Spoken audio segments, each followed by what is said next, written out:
വിഭൂതി യോഗത്തില് മൂന്നാമത്തെ ശ്ലോകം കഴിഞ്ഞു അല്ലെ. മൂന്നാമത്തെ ശ്ലോകത്തില് ഭഗവാൻ പറഞ്ഞു, ആരാണോ പരമാത്മാവായ എന്നെ അജമായിട്ട് കാണുന്നത്, അജം എന്ന് പറഞ്ഞാൽ ജനിക്കാത്തത്, വേറൊന്നിൽ നിന്നും ജനിക്കാത്ത വസ്തുവായിട്ട് കാണുന്നത് ആരാണോ, അതേപോലെ ആരാണോ എന്നെ തുടക്കമോ ഒടുക്കമോ ഇല്ലാത്ത വസ്തുവായിട്ട് ആരാണോ എന്നെ കാണുന്നത്,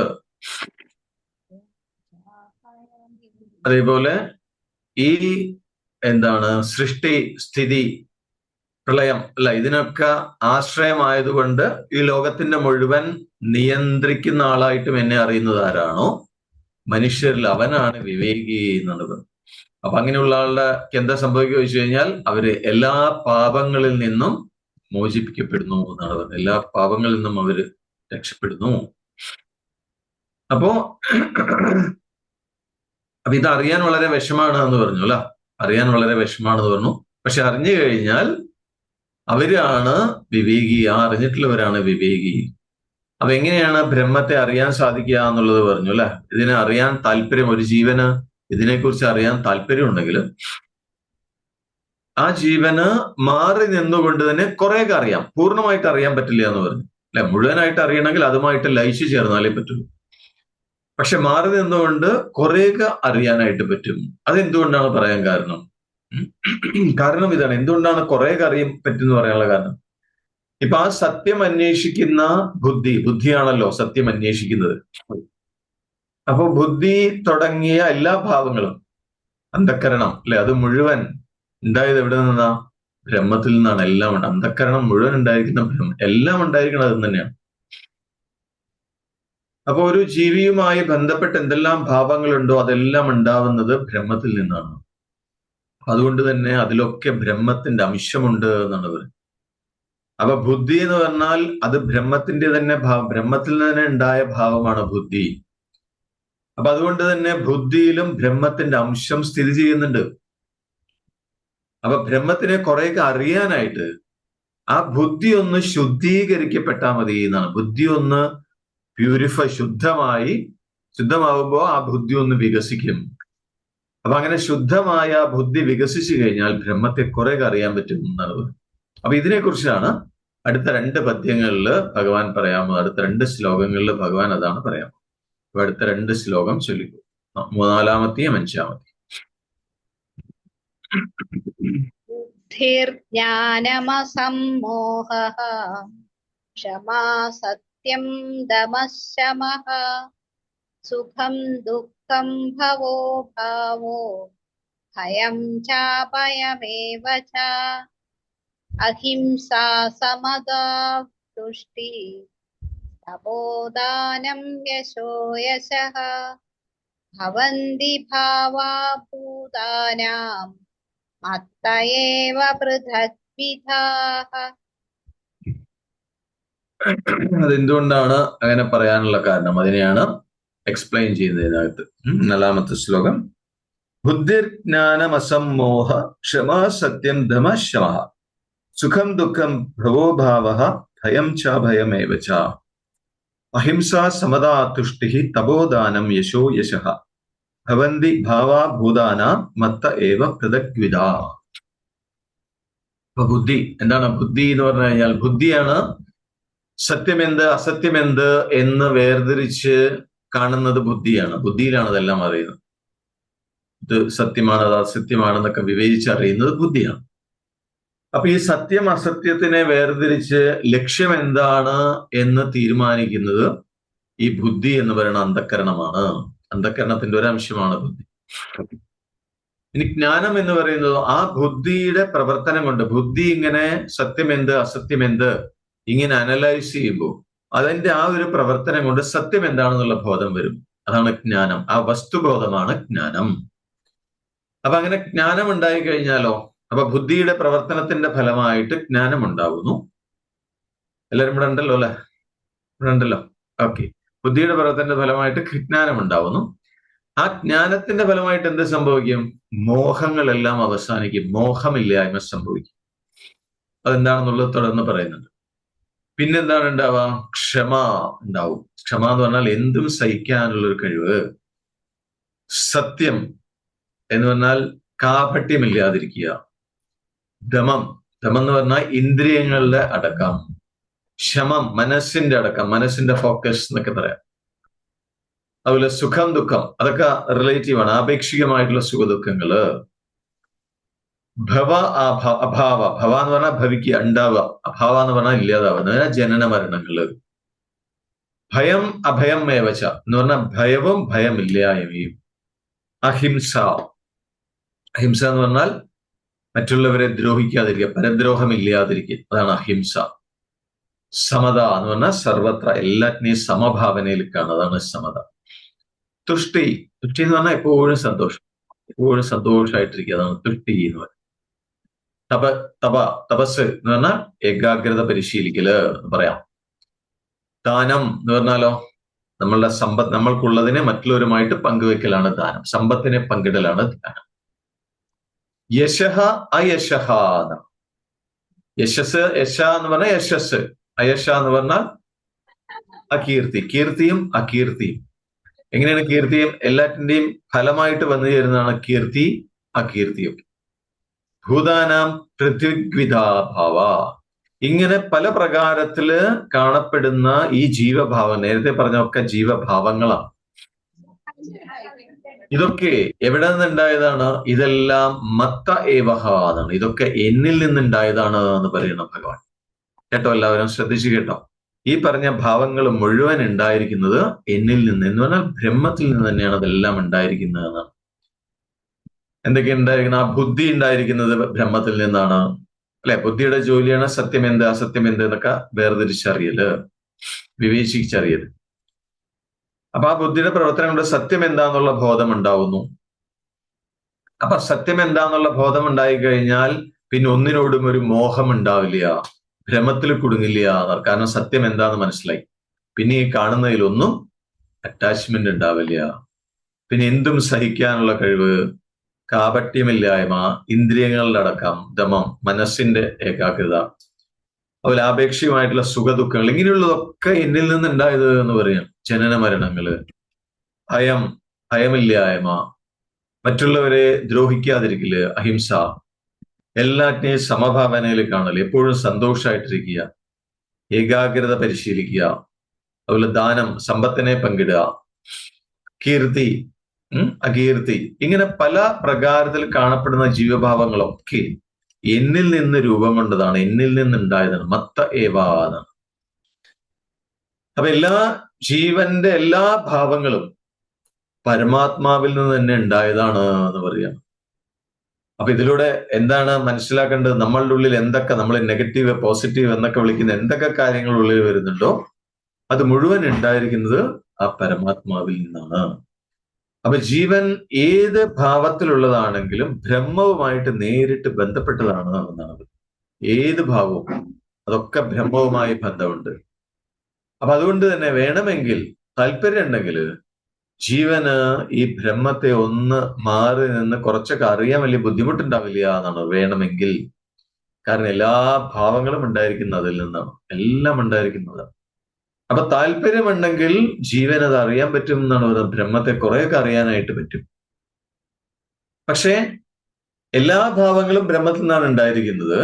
പക്ഷെ വേറൊരു കുഴപ്പം എന്താ ചോദിച്ചു കഴിഞ്ഞാൽ, ബ്രഹ്മത്തിൽ നിന്നുണ്ടായ ചില ഭാവങ്ങള് ആ ബ്രഹ്മത്തിനെ കൂടുതൽ അനുഭവിപ്പിച്ചു തരും, കൂടുതൽ വ്യക്തമാക്കി തരും, കൂടുതൽ സ്പഷ്ടമാക്കി തരും ചില ഭാവങ്ങൾ. പക്ഷെ ചില ഭാവങ്ങൾ ബ്രഹ്മത്തെ കൂടുതൽ മറച്ചു കളയും എന്നാണ്. അതാണ് നെഗറ്റീവും പോസിറ്റീവ്, അല്ലെ? പോസിറ്റീവ് ആയിട്ടുള്ള ഭാവങ്ങളാണെങ്കിൽ അത് ബ്രഹ്മത്തെ കൂടുതൽ വ്യക്തമാക്കി തരും, സ്പഷ്ടമാക്കി തരും, ആ പ്രസൻസ് അറിയാനായിട്ട് പറ്റും. എന്നുവെച്ചാൽ നെഗറ്റീവ് ആയിട്ടുള്ള ഭാവങ്ങളാണെങ്കിലോ അത് അതിനൊരു മറ സൃഷ്ടിക്കും. പക്ഷെ നെഗറ്റീവ് പോസിറ്റീവ് ഒക്കെ അതിൽ നിന്ന് തന്നെ ഉണ്ടായിരിക്കുന്നതെന്ന് മാത്രം.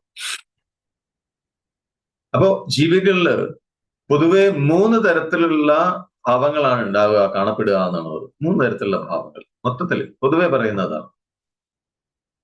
ഒന്ന്, ഒരു തരത്തിലുള്ള ഭാവം എന്ന് പറഞ്ഞാൽ ഇതുപോലെ ബുദ്ധി ഉപയോഗിച്ച് വിചാരം ചെയ്ത് സത്യം എന്താണ് അസത്യം എന്താണ് എന്നൊക്കെ വേർതിരിച്ച് ഇടയ്ക്കിടയ്ക്ക് സത്യം എന്താണെന്നുള്ള ബോധം വളർത്താൻ ഉപകരിക്കുന്ന ഭാവങ്ങൾ. അതാണ് ഒരു കൂട്ടം, ഒരു ഗ്രൂപ്പ് എന്ന് പറയുന്നത്. അപ്പൊ ഇതില് ആ സത്യബോധം വളരും, ആ ഭാവത്തില് സത്യബോധം വളരും. അപ്പോ ഈ സത്യാസത്യങ്ങള് വേർതിരിച്ച് ബുദ്ധിയുടെ പ്രവർത്തനം ചെയ്തു, അതാണ് വിചാരം ചെയ്യൽ. അപ്പൊ സത്യമെന്ത് അസത്യമെന്ത് എന്നൊക്കെ വേർതിരിച്ച് വിചാരം ചെയ്യാൻ കഴിവുള്ള ബുദ്ധിയുടെ പ്രവർത്തനത്തിന്റെ ഫലമായിട്ട് ജ്ഞാനം ഉണ്ടാവും. വസ്തുബോധം, ജ്ഞാനം എന്ന് പറഞ്ഞാൽ വസ്തുബോധം, സത്യം എന്താണ് എന്നുള്ള തിരിച്ചറിവുണ്ടാവും. അപ്പോ അത് വ്യക്തമായി കഴിഞ്ഞാൽ, സത്യം എന്താണെന്നുള്ള ബോധം വ്യക്തമായി കഴിഞ്ഞാൽ അതാണ് ജ്ഞാനം എന്ന് പറയുന്നത്. അപ്പൊ ഈ ജ്ഞാനം കൊണ്ട് എന്താ നേടാൻ സാധിക്കുക? അതാണ് അസമ്മോഹം എന്ന് പറഞ്ഞാൽ മോഹമില്ലായ്മ. എന്താണ് ഈ മോഹം എന്ന് പറഞ്ഞാൽ? മോഹം എന്ന് പറഞ്ഞാൽ സുഖം കിട്ടും എന്ന് കരുതി ഓരോ വസ്തുക്കളുടെ പിന്നാലെ ഓടുക, അതാണ് മോഹം. മോഹം കൊണ്ടാണ് ഓടുന്നത് എല്ലാവരും. മനസ്സിലായോ? അപ്പൊ അസമ്മോഹം എന്ന് പറഞ്ഞു കഴിഞ്ഞാലോ ജ്ഞാനമുണ്ടായി. അപ്പൊ എന്തുകൊണ്ടാണ് ഈ മോഹം ഉണ്ടാവുന്നത്? ചുറ്റുപാടും കാണുന്ന കാര്യങ്ങളിൽ ഒരു മോഹം ഉണ്ടാവാനുള്ള കാരണം എന്താ? ജ്ഞാനമില്ലാത്തതുകൊണ്ട്. അപ്പൊ സത്യാസത്യങ്ങളെ വിചാരം ചെയ്ത് ജ്ഞാനമുണ്ടാവുമ്പോ ആ മോഹമില്ലാതെയാവും. അസമ്മോഹ, അതാണ് അസമ്മോഹം സംഭവിക്കും. അപ്പൊ മോഹമില്ലെങ്കിലോ, അങ്ങനെ വന്നു കഴിഞ്ഞാലോ, പിന്നെ ഈ ജഡമായിരിക്കുന്ന പദാർത്ഥങ്ങൾ അതുമായിട്ട് സമ്പർക്കത്തിലാവുമ്പോ രണ്ട് ഭാവങ്ങൾ ഉണ്ടാവും അല്ലെ? ദ്വൈതഭാവങ്ങൾ സംഭവിക്കും. നല്ലത് ചീത്ത തുടങ്ങിയ കാര്യങ്ങളൊക്കെ സംഭവിക്കും. അത് നല്ലതായാലും ചീത്തയായാലും അതിനെക്കുറിച്ച് ഒന്നും ആലോചിക്കാതെ അതെല്ലാം സഹിക്കാനുള്ള ഒരു കഴിവ് വരും. അതാണ് ക്ഷമ എന്ന് പറയുന്നത്. മനസ്സിലാവുന്നുണ്ടോ? ഇതിന്റെ ക്രമം മനസ്സിലാവുന്നുണ്ടോ? സത്യം ബുദ്ധി വിചാരം ചെയ്യുന്നു, സത്യം എന്താ അസത്യം എന്തെന്ന് വിചാരം ചെയ്യുന്നു, അതിന്റെ ഫലമായിട്ട് ജ്ഞാനം ഉണ്ടാവുന്നു. ജ്ഞാനത്തിന്റെ ഫലമായിട്ട് അസമ്മോഹം, മോഹമില്ലായ്മ, ഒന്നിനോടും ഒരു മോഹമില്ലാത്ത അവസ്ഥ വരും. അത് വന്നു കഴിഞ്ഞാൽ ആ അവസ്ഥയിൽ ഇരിക്കുമ്പോൾ നമ്മൾ ചുറ്റുപാടുകളുമായിട്ട് സമ്പർക്കത്തിലാണെങ്കിലും അത് നല്ലതാണെങ്കിലും ചീത്തതാണെങ്കിലും അത് നമ്മളെ ഡിസ്റ്റർബ് ഇല്ല എന്നർത്ഥം. അതാണ് ക്ഷമ. മനസ്സിലായോ? അപ്പൊ ഈ ക്ഷമ കൊണ്ടുള്ള ഗുണം എന്താണ്? ക്ഷമ കൊണ്ട് സത്യം കാപട്യം ഇല്ലാതെയാവും എന്നാണ് പറയുന്നത്. നിഷ്കപടതയിലേക്ക് എത്തും എന്നാണ് പറയുന്നത്.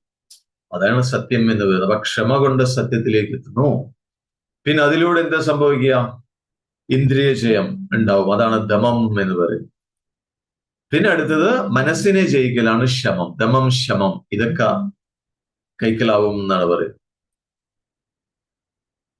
അപ്പൊ ഇതാണ് ഒരു ഭാവം എന്ന് പറയുന്നത് അല്ലെ. 3 ഭാവങ്ങളെ കുറിച്ച് ജീവന്മാർക്ക് 3 ഭാവങ്ങൾ പറഞ്ഞു. അതിൽ ഒരു ഭാവം ഇതാണ്, അത് സത്യത്തിലേക്ക് വഴിവെക്കും. സത്യം എന്താണെന്നുള്ള ബോധം നമുക്ക് വളർത്തിരും. അതാണ് നേരത്തെ പറഞ്ഞത്. ഇനി വേറൊരു ഭാവം എന്ന് പറയുന്നത് സാധാരണ ആളുകൾക്ക് മൊത്തത്തിൽ അനുഭവപ്പെടുന്ന ദ്വൈത ഭാവങ്ങളാണ്. അതാണ് രണ്ടാമത്തെ ജീവഭാവം എന്ന് പറയുന്നത്.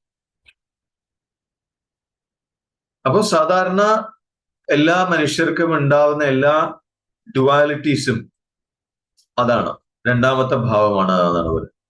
അപ്പൊ ആദ്യത്തെ ഭാവം പറഞ്ഞത് ബ്രഹ്മജ്ഞാനത്തിന് ഉപകരിക്കുന്നതാണ്, ബ്രഹ്മജ്ഞാനത്തിലേക്ക് നയിക്കുന്നതാണ് ആദ്യം പറഞ്ഞ ഭാവം. മനസ്സിലായല്ലോ? വിചാരം ചെയ്ത് ബുദ്ധി ഉപയോഗിച്ച് വിചാരം ചെയ്ത് ജ്ഞാനമുണ്ടാവുന്നു, ജ്ഞാനത്തിലൂടെ അസമ്മോഹം സംഭവിക്കുന്നു, അങ്ങനെ ആ ഒരു ക്രമം പറഞ്ഞു. അപ്പൊ ആദ്യത്തെ ഭാവങ്ങളൊക്കെ ബ്രഹ്മജ്ഞാനത്തിന് സഹായിക്കുന്നതാണ്. പക്ഷേ രണ്ടാമത്തെ ഭാവങ്ങള് ബ്രഹ്മജ്ഞാനത്തിന് മങ്ങലുണ്ടാക്കും. കാരണം അവിടെ ദ്വൈത ഭാവങ്ങളിൽ കുടുങ്ങുന്നുണ്ട് മനസ്സ്. നല്ലത് ചീത്തയിലൊക്കെ കുടുങ്ങി പോകുന്നുണ്ട്. അപ്പൊ എന്ത് സംഭവിക്കുക? ബ്രഹ്മജ്ഞാനത്തിന് സ്വല്പം മങ്ങലേൽക്കും എന്നാണ് പറയുന്നത്. അപ്പൊ എന്ത് വേണം ചോദിച്ചു കഴിഞ്ഞാൽ ഈ രണ്ടാമത്തെ ടൈപ്പിലുള്ള ആ ഭാവങ്ങള് അതിനെയെല്ലാം നമ്മൾ പ്യൂരിഫൈ ചെയ്ത് നീക്കം ചെയ്ത് കഴിഞ്ഞാൽ പിന്നെ ആദ്യത്തേലേക്ക് വരും. മനസ്സിലായി? അപ്പൊ അങ്ങനെ ആദ്യത്തേതിലേക്ക് വരാൻ ബുദ്ധി തുടങ്ങിയ ആ ഭാവങ്ങളെ ഉൾക്കൊള്ളാനായിട്ട് എന്തൊക്കെ സാധനാരൂപങ്ങളാണോ അനുഷ്ഠിക്കേണ്ടത് അതാണ് പിന്നെ രണ്ടാമത്തെ ശ്ലോകത്തിൽ ദാനം എന്നൊക്കെ പറഞ്ഞില്ലേ, അത് പറഞ്ഞിരിക്കുന്നത് അനുഷ്ഠിക്കേണ്ട കാര്യങ്ങളാണ്. ഈ ദ്വൈതഭാവങ്ങളെ ബുദ്ധിയെ ശുദ്ധീകരിച്ച് ആ ദ്വൈതഭാവങ്ങളെയൊക്കെ നീക്കി അതിലേക്ക് എത്താനുള്ള സാധന മാർഗങ്ങളാണ് അതൊക്കെ പറഞ്ഞിരിക്കുന്നത്. അപ്പൊ ഇത് മൂന്നാമത്തെ തരത്തിലുള്ള ഭാവമാണ് എന്നാണ് പറയുന്നത്. അപ്പൊ ഇങ്ങനെ ഈ മൂന്നാമത്തെ തരത്തിലുള്ള ഈ ഭാവം നിരന്തരമായിട്ട് എപ്പോഴും നമ്മൾ അഭ്യസിച്ച് ചിത്തം ശുദ്ധീകരിക്കപ്പെട്ടു കഴിഞ്ഞാൽ അപ്പോ സത്യം എന്താന്നുള്ളത് ബോധം വരും, സത്യത്തിനോട് അടുക്കാൻ കഴിയും എന്നാണ്. അപ്പൊ യശസ് അയശസ് എന്ന് പറയുന്നത് നമ്മൾ സത്യത്തിനോട് അടുക്കുമ്പോ യശസ്, സത്യത്തിൽ നിന്ന് അകലുമ്പോ അയശസ്, അകീർത്തി, അത്രേ ഉള്ളൂ. അപ്പൊ ബ്രഹ്മത്തിനെ സമീപിക്കും തോറും യശസ്സാണ് ഉണ്ടാവുക, അകീർത്തി ഉണ്ടാവും. ബ്രഹ്മത്തിൽ നിന്ന് അകലും തോറും അകീർത്തിയാണ് ഉണ്ടാവുക. അപ്പൊ ജീവഭാവങ്ങളൊക്കെ ബ്രഹ്മത്തിൽ നിന്നാണ് ഉണ്ടായത് എന്ന് നേരത്തെ പറഞ്ഞു. പക്ഷെ അതെങ്ങനെ പറയാൻ പറ്റും? എന്താണ് തെളിവ്? കാരണം ഇപ്പൊ ജീവന്മാര് ഓരോ പല രൂപത്തിൽ പല ശരീരങ്ങളിൽ നിന്നാണ് ജീവൻ ഉണ്ടാവുന്നത്, അല്ലെ? ഓരോ ജീവനും ഓരോ യോനിയിൽ നിന്നാണ് ഉണ്ടാവുന്നത്, വ്യത്യസ്തങ്ങളായ യോനിയിൽ നിന്നാണ് ഉണ്ടാവുന്നത്, ഓരോ ഓരോ ശരീരങ്ങളിൽ നിന്നാണ് ഉണ്ടാവുന്നത്. അപ്പൊ അങ്ങനെയാണെങ്കിൽ എങ്ങനെയാണ് ഇതൊക്കെ പരമാത്മാവിൽ നിന്നാണ് രൂപം കൊള്ളുക എന്ന് പറയാൻ പറ്റുക എന്നാണ്? ജീവഭാവങ്ങളൊക്കെ ഉണ്ടാവുക. കാരണം ഈ വ്യത്യസ്തങ്ങളായ യോനികളില് ജീവൻ ജനിക്കുന്നതായിട്ട് കാണുന്നുണ്ടെങ്കിലും ശരിക്കു പറഞ്ഞാൽ എന്താണ്, ഈ ജീവജാലങ്ങളുടെ ഒക്കെ പ്രപിതാമഹന്മാര്, പൂർവികർ, ഏറ്റവും തുടക്കത്തിലുള്ളവരൊക്കെ തന്നിൽ നിന്നുണ്ടായതാണ് എന്നാണ് ഭഗവാൻ പറയുന്നത്. പരമാത്മാവിൽ നിന്നുണ്ടായതാണ്. അപ്പൊ തുടക്കം ഉണ്ടായിരിക്കുന്ന എന്നിൽ നിന്നാണ്. അപ്പൊ അതുകൊണ്ട് അതിൽ നിന്ന് പിന്നെ എന്തൊക്കെ ഉണ്ടായോ അതുമായിട്ടൊക്കെ എനിക്ക് കണക്ഷൻ ഉണ്ട് എന്നാണ് അതിന്റെ അർത്ഥം. അതൊക്കെ എന്നിൽ നിന്നാണ് ഉണ്ടായതാണ്. അപ്പൊ ജീവജാലങ്ങളിലൊക്കെ തുടക്കം, ഇവിടെ എന്തെല്ലാം ഉണ്ടോ ഈ പ്രപഞ്ചത്തിൽ, അതിന്റെ എല്ലാം തുടക്കം എന്നിൽ നിന്നാണ് ഉണ്ടായിരിക്കുന്നത്. അതുകൊണ്ട് തന്നെ എല്ലാ ജീവന്മാരുമായിട്ടും ഞാൻ നേരിട്ട് ബന്ധപ്പെട്ടിരിക്കുന്നു എന്നാണ് അടുത്ത ശ്ലോകത്തിൽ ഭഗവാൻ പറയാനായിട്ട് പോകും. അതാണ് 6ാമത്തെ ശ്ലോകം ചൊല്ലിക്കോളൂ.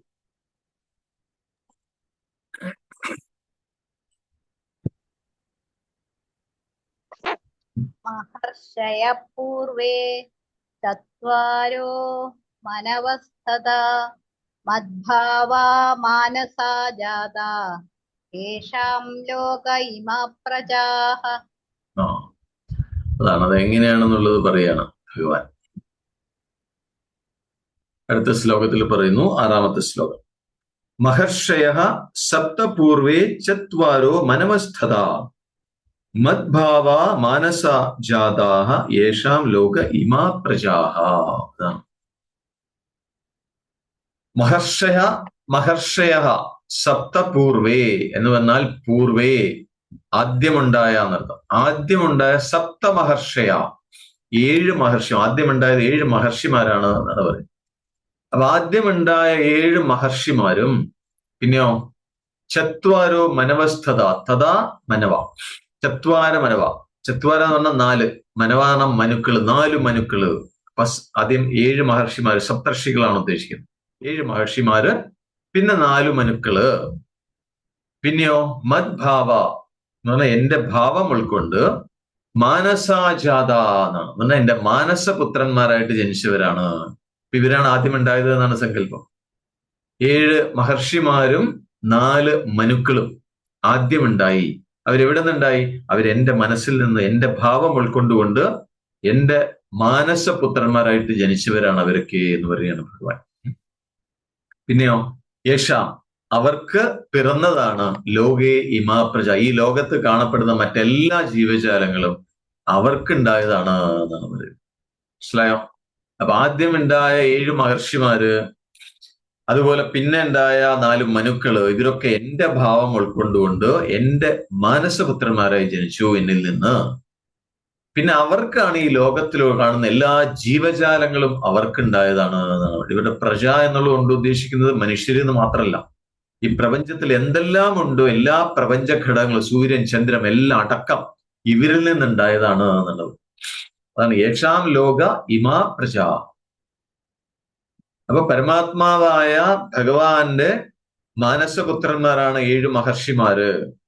അപ്പൊ ആ 7 മഹർഷിമാരുടെയും മാനസപുത്രന്മാരെ 4 മനുക്കളുടെയും സന്താന പരമ്പരയാണ് ഇവിടെയുള്ള എല്ലാ പ്രപഞ്ച ഘടകങ്ങളും, എല്ലാ പ്രജകളും എന്നാണ് പറയുന്നത്.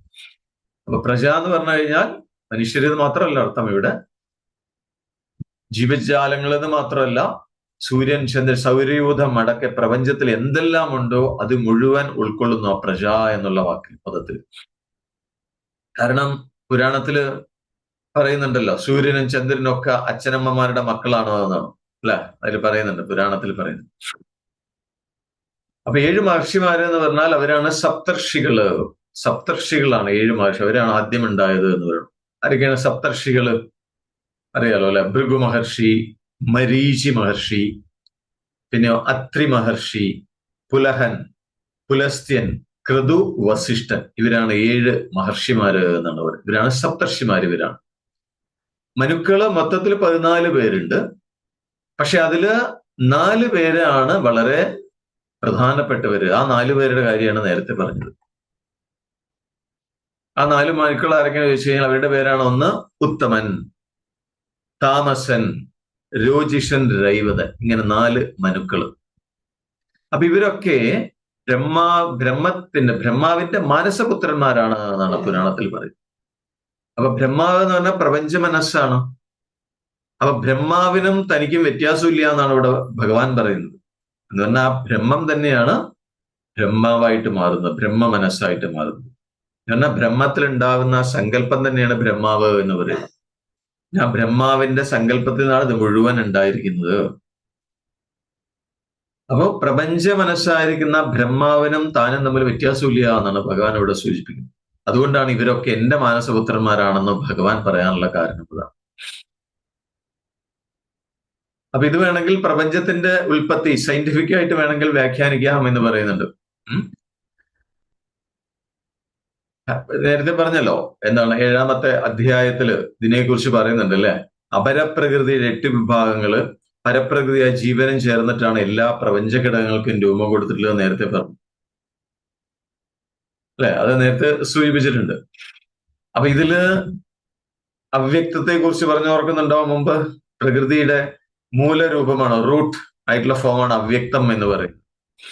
അപ്പൊ ആ അവ്യക്തം, അതുപോലെ പരമാത്മാവിന്റെ പ്രതിബിംബമാണ് ജീവൻ എന്ന് പറഞ്ഞു. അതിനെ രണ്ടും മാറ്റി നിർത്തി കഴിഞ്ഞാൽ പിന്നെ 7ആണ്. അപ്പൊ പ്രകൃതിയുടെ എന്താണ് ബേസിക് ആയിട്ടുള്ള ഫോം എന്ന് പറയുന്നത് അവ്യക്തമാണ്. ജീവചൈതന്യം നേരിട്ട് പരമാത്മാവിന്റെ അംശമാണ്. അതുകൊണ്ട് അതിനെ മാറ്റി നിർത്താവുന്നതാണ്. അങ്ങനെയാണെങ്കിൽ ഏതാണ് സപ്തർഷികളായിട്ട് കണക്കാക്കുന്ന ഏതിനെയാണ്? മഹത്തത്വം, അഹങ്കാരം, പിന്നെ പഞ്ചതന്മാത്രകള്. ഇതാണ് സപ്തർഷികളായിട്ട് വിവരിച്ചിരിക്കുന്നത് എന്നാണ് പറയുന്നത്. അങ്ങനെ വേണമെങ്കിൽ കണക്കാക്കാം എന്നാണ് പറയുന്നത്. ഇനി 4 മനുക്കൾ എന്ന് പറയുന്നത് എന്തിനാണ്? അത് നമ്മളിലെ അന്ധക്കരണത്തിനെ പറയാം അല്ലെ. അഹങ്കാരം, ചിത്തം, ബുദ്ധി, മനസ്സ്, മനോബുദ്ധി, അഹങ്കാര, ചിത്തം, ഇതിനാണ് അന്ധക്കരണം എന്ന് പറയുന്നത്. 4 മനുക്കളെ അതായിട്ട് കണക്കാക്കാം എന്നാണ് പറയുന്നത്. അപ്പൊ ആ സപ്തർഷിമാരുടെ കൂട്ടത്തില് അഹങ്കാരം എന്ന് പറയുന്നത് വിശ്വാഹന്തയാണ്. എല്ലായിടത്തും നിറഞ്ഞിരിക്കും. മഹത്തത്വം എന്ന് പറയുന്നത് വിശ്വപ്രാണനാണ്. അങ്ങനെ വേർതിരിച്ച് കാണാവുന്നതാണ്. അങ്ങനെ ആയിക്കഴിഞ്ഞാൽ ഏതൊക്കെയാണ് ഇപ്പൊ നേരത്തെ പറഞ്ഞ കാര്യങ്ങള്? അപ്പൊ ഒന്ന് വിശ്വപ്രാണൻ, വിശ്വാഹന്ത, പിന്നെ പഞ്ചതന്മാത്രകള്, ഇൻഡിവിജ്വൽ വ്യക്തി അഹന്ത, ചിത്തം, ബുദ്ധി, മനസ്സ്. ഇതിന്റെ പരമ്പരയാണ് എല്ലാ പ്രപഞ്ച ഘടകങ്ങളും എന്നാണ് പറയുന്നത്. ഇത് ശാസ്ത്രീയമായി തന്നെ നമുക്ക് തെളിഞ്ഞു കിട്ടും എന്നാണ് പറയുന്നത്. അപ്പോ 7 മഹർഷിമാര്, അവർക്ക് മുമ്പുള്ള 4 പേര്, അതുപോലെ മനുക്കള് 14 പേര്, ഇവരൊക്കെ എന്റെ മാനസപുത്രന്മാരെന്ന് വേറൊരു വ്യാഖ്യാനത്തിൽ പറയുന്നുണ്ട്. 7 മഹർഷിമാര് സപ്തർഷികളാണ്. അവർക്ക് മുമ്പുള്ള 4 മനുക്കള് എന്ന് പറയുന്നത് ബ്രഹ്മാവിന്റെ ആദ്യത്തെ മാനസപുത്രന്മാരെ സനകൻ, സനന്ദൻ, സനാതനൻ, സനത്കുമാരൻ, അങ്ങനെയും പറയുന്നുണ്ട് എന്നാണ്. അവരെയാണ് പറയുന്നത്. അപ്പൊ ഇനി ഉത്തമൻ, താമസൻ എന്നൊക്കെ പറയുന്നത് നേരത്തെ പറഞ്ഞല്ലോ, അത് 14 മനുക്കളാണ് എന്നാണ്. 14 മനുക്കൾ. 14 മനുക്കൾ എന്ന് പറഞ്ഞാൽ അവരുടെ പേരാണ്. ഈ പേരൊന്നും ഓർമ്മ വയ്ക്കേണ്ട, ജസ്റ്റ് കേട്ടുപോയാൽ മതി. ഉത്തമൻ, താമസൻ, സൂര്യൻ, സ്വയംഭുവൻ, സ്വാരോചിഷൻ, രൈവതൻ, ചാക്ഷുഷൻ, ഭോജ്യൻ, രോച്യൻ, സ്വയംഭുവൻ, സ്വാരോചിഷൻ, പിന്നെന്താണ് രൈവതൻ, ചാക്ഷുഷൻ, ഭോജ്യൻ, രോച്യൻ, വൈവസ്വതൻ, ബ്രഹ്മാവ്, ദക്ഷൻ, ധർമ്മൻ, രുദ്രൻ. ഇവരാണ് 14 മനുക്കള് എന്നാണ് പറയുന്നത്. അങ്ങനെ മൊത്തത്തിൽ ഇതെല്ലാം കൂടി കണക്കൂട്ടുമ്പോൾ 25 പേരാണ് ഈ സൃഷ്ടി എന്ന് പറയുന്നത്. തുടക്കത്തിൽ അതാണ്. അപ്പൊ ഈ സൃഷ്ടി ആവർത്തനായതുകൊണ്ട് ഇപ്പൊ ബ്രഹ്മാവിന്റെ കൽപ്പം എന്ന് പറയുന്നത് സൃഷ്ടി നടന്നുകൊണ്ടിരിക്കുന്ന സമയമാണ്. അത് കഴിഞ്ഞ് പ്രളയം. അപ്പൊ പ്രളയം കഴിഞ്ഞ സൃഷ്ടിയുടെ ആരംഭത്തിൽ ഇവരൊക്കെ എല്ലാ യുഗത്തിലും ഉണ്ടായിരുന്നു എന്നാണ് പറയുന്നത്. എല്ലാ കൽപ്പാരംഭത്തിലും ഇവരൊക്കെ ഉണ്ട് എന്നാണ് പറയുന്നത്. അതിങ്ങനെ കാരണം സൃഷ്ടി എന്ന് പറയുന്നത് റിപ്പീറ്റേഷനാണ്, ആവർത്തിച്ച് വരികയാണ്. അപ്പൊ ഇവരൊക്കെ ഈ പറഞ്ഞ സപ്തർഷിമാരും അതേപോലെ ഈ പറഞ്ഞ മുനിമാരും ഒക്കെ ഭഗവാന്റെ മാനസപുത്രന്മാരായിട്ട് പിറന്നുകൊണ്ടേയിരിക്കുന്നു. ഓരോ പ്രളയം കഴിഞ്ഞ് ഓരോ കൽപ്പത്തിന്റെയും ആരംഭത്തിൽ ഇവരൊക്കെ വീണ്ടും വീണ്ടും വന്നുകൊണ്ടേയിരിക്കുന്നു എന്നാണ് പറയുന്നത്. അപ്പൊ നേരത്തെ ഒരു സന്ദർഭത്തിൽ സൂചിപ്പിച്ചു, സൃഷ്ടി എന്ന് പറയുന്ന ഒരു ആവർത്തനമാണ് എന്ന് സൂചിപ്പിച്ചു അല്ലെ? ഓർമ്മണ്ട? ആവർത്തനമാണ്. അപ്പൊ ഇവരും ഇങ്ങനെ ആവർത്തിച്ചു കൊണ്ടേയിരിക്കും എന്നാണ്. അപ്പൊ ഇവര് നേരത്തെ പറഞ്ഞ ആ കുറെ പേരുകൾ പറഞ്ഞല്ലോ, അത് തത്വമായിട്ടാണെങ്കിലും, വെറും ഒരു തത്വത്തിന്റെ രൂപത്തിലാണെങ്കിലും, ഇനി അല്ലെങ്കിൽ ശരിക്കും ഋഷിമാരും മനുക്കളായിട്ട് ഉള്ള രൂപത്തിലാണെങ്കിലും, ഒരേ പരമാത്മാവ് തന്നെയാണ് സങ്കല്പം കൊണ്ട് പലതായിട്ട് വേർതിരിയുന്നത്. അതാണ് സൃഷ്ടി എന്ന് പറയുന്നത്. സൃഷ്ടിയുടെ രഹസ്യം അതാണ് എന്നാണ് പറയുന്നത്. താൻ തന്നെ പലതായിട്ട് പ്രത്യക്ഷപ്പെടുകയാണ്, അത്രേ ഉള്ളൂ. അപ്പൊ ഈ ഒരു സത്യം വ്യക്തമായിട്ട് ആരാണോ കണ്ടെത്തുന്നത്, അയാളാണ് സത്യം കണ്ടെത്തുക എന്നാണ് ഭഗവാൻ അടുത്ത ശ്ലോകത്തിൽ പറയുന്നത്. അത് നമ്മൾക്ക് നാളെ നോക്കാം. യെസ്, പക്ഷെ കട്ടിയായിട്ട് തോന്നുന്നുണ്ടോ? സാരില്ല, അങ്ങനെ കേട്ട് പോയാൽ മതി. ഇതിന്റെ ആ ഒരു എന്താ പറയാ, ഒരു മാഗ്നാറ്റിമിറ്റി അല്ലെ, അതിനെ ഒന്ന് മനസ്സിലാക്കിയാൽ മതി, അത്ര വേണ്ടു. Okay, right. കണ്ണുകൾ അടച്ചു വെക്കാം. കണ്ണുകൾ അടഞ്ഞിരിക്കട്ടെ. നട്ടല് നിവർന്നിരിക്കുന്നു. കൈകൾ മടിമേൽ മലർത്തിരിക്കുന്നു.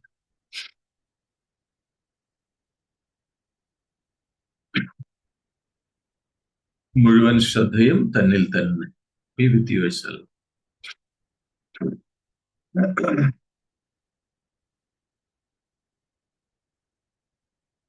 ഓം സം സമിദ്ധ്യുവസി വൃഷന്നഗ്നേ വിശ്വാനര്യ ഇളസ്പദേ സമിദ്ധ്യസി സനോ വസൂന്യാഭരാ സംഘച്ഛധ്വം സംവദധ്വം സംവോ മനാംസി ജാനത ദേവാഭാഗം യഥാ പൂർവേ സഞ്ജാനാനാ ഉപാസത്തെ സമാനോ മന്ത്രഃ സമിതി സമാനീ സമാനം മനഃസഹ ചിത്തമേഷാം സമാനം മന്ത്രമഭിമന്ത്രൈവ സമാനേന വോഹവിഷാ ജുഹോമി സമാനീവ ആഗൂതി സമാനാ ഹൃദയാനിവഹ സമാനമസ്തു മനോ യഥാ വസ്തു സഹാസതി നമോ ബ്രഹ്മണേ നമോ അസ്ത്വഗ്നയേ നമ പൃഥവ്യേ നമ ഓഷധേഭ്യഃ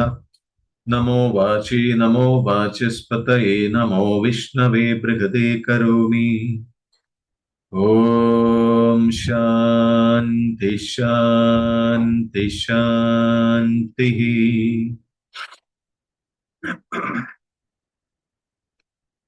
ദീർഘമായ ശ്വാസമെടുക്കാം.